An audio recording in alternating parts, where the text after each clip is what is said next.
दीपावली क्यों मनाई जाती है, इस बारे में कई कहानियां प्रचलित हैं। सबसे प्रसिद्ध मान्यता है कि भगवान राम के वनवास से लौटने पर अयोध्या में उनका भव्य स्वागत किया गया और खुशियों के दीप जलाए गए। तभी से यह त्योहार मनाया जाता है।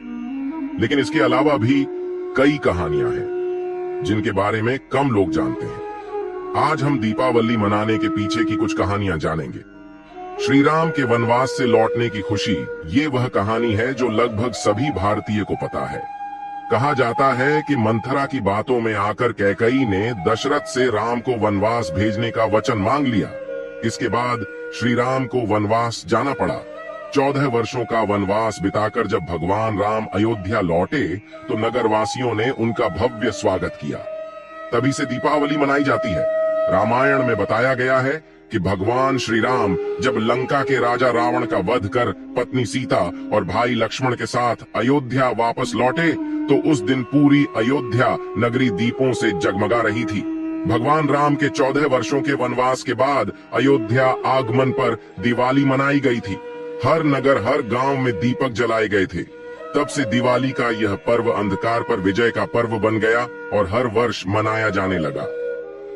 पांडवों का अपने राज्य लौटना। महाभारत काल में कौरवों ने शकुनी मामा की मदद से शतरंज के खेल में पांडवों को हराकर छल पूर्वक उनका सब कुछ ले लिया और उन्हें राज्य छोड़कर 13 वर्ष के लिए वनवास जाना पड़ा। कार्तिक अमावस्या को 5 पांडव युधिष्ठिर, भीम, अर्जुन, नकुल और सहदेव 13 वर्ष का वनवास पूरा कर अपने राज्य लौटे। उनके लौटने की खुशी में राज्य के लोगों ने दीप जलाए। माना जाता है कि तभी से कार्तिक अमावस्या को दीपावली मनाई जाती है।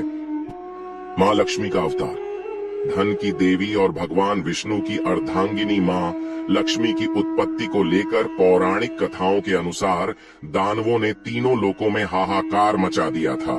कालांतर में तीनों लोकों में दानवों का अत्याचार बढ़ने लगा और उनका तीनों लोकों में आधिपत्य हो गया।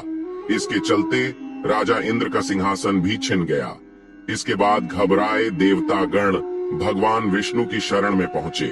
इस पर भगवान ने उन्हें समुद्र मंथन करने की सलाह दी और समुद्र मंथन से निकलने वाले अमृत को पीने को कहा। इससे देवता अमर हो जाएंगे और वे दानवों को हराने में सफल होंगे।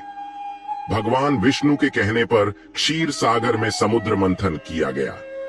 इसमें 14 रत्नों के साथ ही अमृत और विष भी निकला।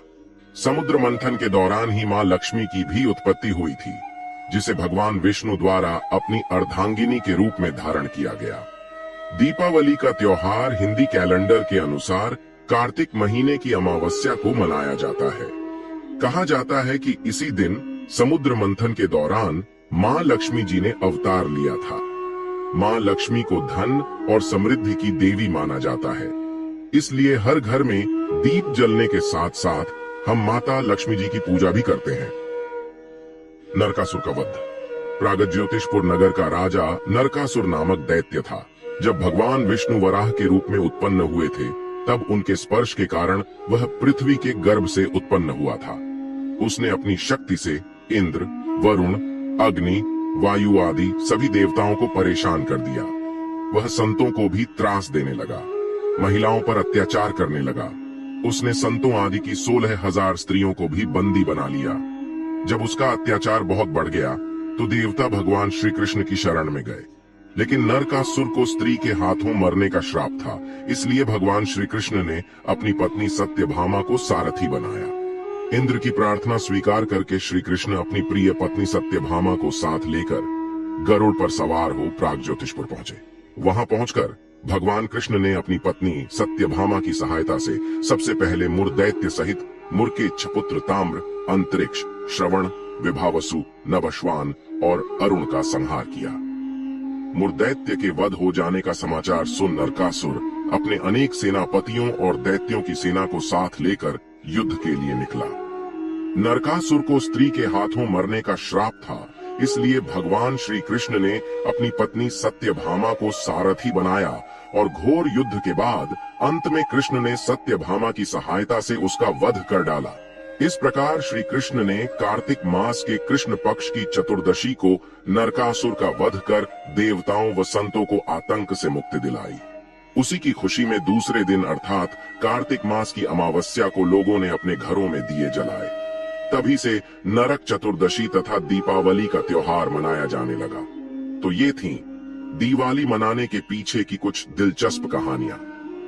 अगर आप ऐसे ही रोमांचक कहानियां सुनना चाहते हो तो वीडियो को लाइक, शेयर एंड चैनल को सब्सक्राइब जरूर करें।